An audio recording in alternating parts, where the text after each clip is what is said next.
Para suster, Bapak Ibu, rekan-rekan muda yang terkasih, pada hari ini, tepat pada hari raya tubuh dan darah Tuhan kita Yesus Kristus ini, diwartakan kepada kita peristiwa Yesus menggandakan roti, atau sering juga dikatakan memperbanyak roti.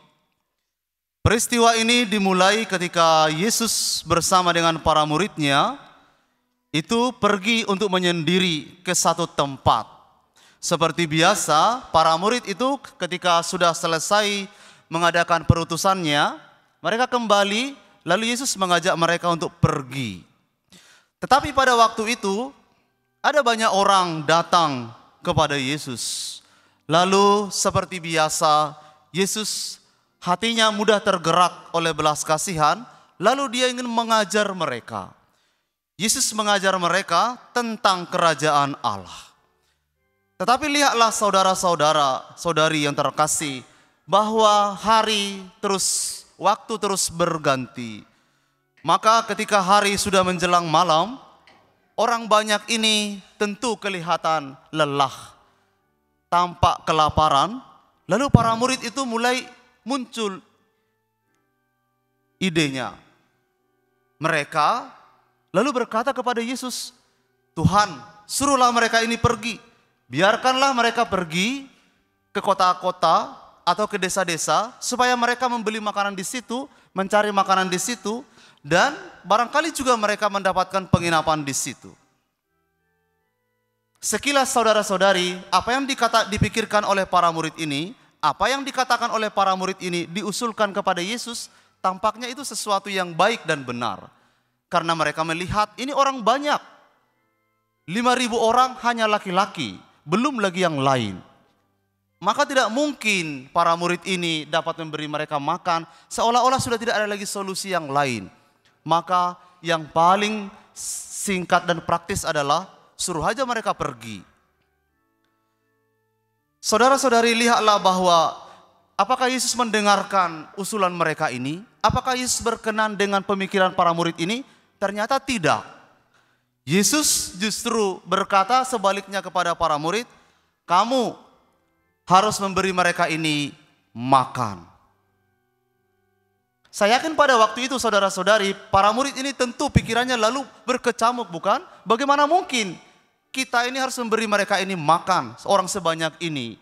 Lalu mereka mulai mengajukan protes, dan benar dicatat dalam kitab suci. Tidak bisa, kita itu hanya punya 2 roti dan 5 roti 2 ekor ikan. Tidak mungkin kita bisa memberi makan semuanya ini. Hanya sedikit, tidak mungkin kita dapat memberi mereka ini makan. Karena mereka punya sedikit, lalu solusi juga tidak ada yang dapat mereka berikan kepada orang banyak ini. Tetapi yang memprihatinkan ialah bahwa para murid ini ternyata mereka lupa mereka tinggal bersama dengan siapa. Kalau mereka hanya tinggal di antara mereka saja, tentu pemikiran itu tidak ada salahnya, bukan? Karena mereka sangat sedikit, punya sedikit, tidak bisa memberi makan orang sebanyak itu. Tapi yang salah adalah, yang kurang dari para murid ini adalah mereka lupa mereka bersama dengan Yesus. Mereka bersama dengan Yesus yang adalah Tuhan dan yang Maha Kuasa ada bersama dengan mereka. Saudara-saudari yang terkasih, Yesus dengan gambaran ini ingin menunjukkan kepada kita bahwa para murid itu tidak boleh mengabaikan saudara-saudaranya yang sedemikian itu. Mereka harus membuka mata pada saudara-saudaranya yang kelaparan. Mereka harus membuka telinganya untuk mendengarkan dengan sungguh-sungguh jeritan saudara-saudara di sekitarnya. Mereka tidak boleh mengabaikan saudara-saudaranya yang berkekurangan, yang kelaparan, yang bahkan putus harapan. Para murid ini adalah juga gambaran saya, gambaran kita bersama dalam perutusan hidup di dunia ini. Kita perlu membuka mata lebih, membuka telinga lebih untuk mendengarkan dan merasakan sungguh-sungguh saudara-saudari yang ada di sekitar kita. Sedikit yang kita punya bukan berarti tidak dapat memberi dampak apa-apa bagi banyak orang. Sedikit yang kita punya, bila disatukan dengan Kristus, besarlah buahnya. Saudara-saudari yang terkasih, mari kita ingat apa yang dikatakan oleh Yesus di perikop yang lain.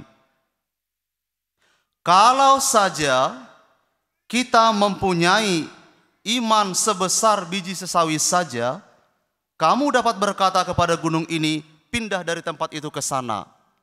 Itu bisa terjadi. Artinya iman itu adalah dasar bagi kita semua untuk melakukan sesuatu bahkan yang lebih besar dari apa yang saya bayangkan, dari apa yang pernah saya dapat pikirkan dalam kehidupan. Iman itu tidak ada batasnya. Bila kita beriman, saya punya iman yang dalam, saudara-saudari punya iman yang sama, kita dapat membangun dunia ini lebih, menghadirkan kerajaan Allah yang lebih nyata bagi sesama. Sedikit bukan berarti tidak berarti apa-apa. Sedikit dalam persekutuan dengan Tuhan dapat memberikan buah yang berlimpah di dalam kehidupan. Saudara-saudari yang terkasih, ketika para murid ini mempersembahkan itu kepada Yesus, maka Yesus mempersembahkan itu, mengangkat persembahan itu, lalu berlimpahlah hasilnya. Kita diingatkan kembali pada pola ini yang dibuat oleh Yesus ketika Yesus itu mengadakan perjamuan malam terakhir bersama dengan para muridnya. Itulah saudara-saudari Ekaristi yang kita rayakan ini. Ekaristi ini adalah tindakan Kristus sendiri. Para imam itu hanyalah alter Kristi, Kristus yang lain, yang menghadirkan Kristus sebagai kepala, pelaku utama dari sakramen itu. Dalam sakramen, ketujuh sakramen itu saudara-saudari, Kristus adalah pelaku utamanya. Maka dikatakan dalam kitab suci bahwa peristiwa itu lalu memberi banyak orang ini makanan yang cukup. Kitab suci punya keterangan yang lebih jelas. Mereka semua makan kenyang. Semua makan kenyang. Untuk menunjukkan kepada kita kalau kita mengalami rahmat Tuhan itu tidak setengah-setengah. Tuhan memberi berkat pada orang yang percaya itu penuh saudara-saudari. Tidak ada setengah-setengah untuk Tuhan. Saudara-saudari yang terkasih, maka tidak mengherankan gereja itu punya rumusan yang baik sekali. Gereja punya rumusan yang sangat sederhana untuk menunjukkan esensi terdalam dari Ekaristi itu. Ekaristi itu adalah dasar atau sumber dan puncak seluruh hidup kita. Hidup saya, hidup Bapak Ibu, hidup gereja ini, hidup seluruh umat beriman, itu adalah Ekaristi. Di dalam Ekaristi kita boleh merasakan sumber-sumber air hidup yang menyuburkan hati yang kering, yang meneguhkan langkah-langkah yang mulai goyah, yang memberikan harapan bagi orang-orang yang putus harapan.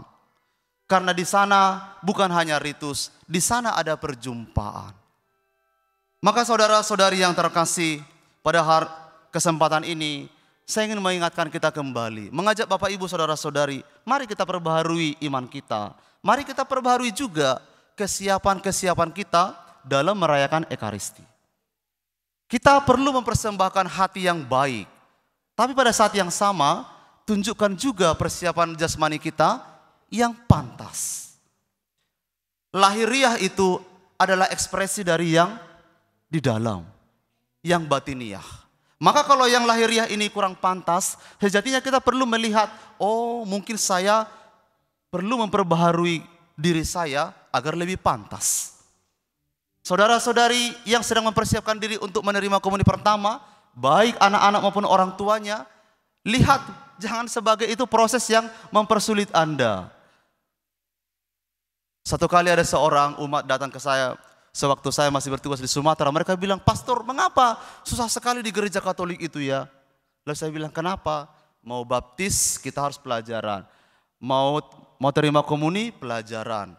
Bukan hanya anaknya, orang tuanya juga ikut ada pembinaannya. Saya bilang itu baru 2, masih banyak sakramen yang lain juga ada persiapannya. Apakah lalu kita mempersulit? Bukan saudara-saudari, bukan mempersulit. Tapi karena kita tahu yang kamu terima ini nantinya adalah lebih dari sekedar ritual. Ini lebih dari sekedar jasmani lahiriah. Ini adalah pengalaman spiritual antara saya, antara kamu dengan Tuhan. Jangankan umat itu belajar untuk mendalami Ekaristi, para imam pun belajar sedemikian rupa, kuliah sedemikian rupa, supaya tahu bukan hanya ritusnya, tahu esensi terdalam dari Ekaristi itu. Perjumpaan antara kita manusia dengan Tuhan. Oleh karena itu saudara-saudari, Santo Yohanes Chrysostomus pernah menulis sebuah buku yang baik.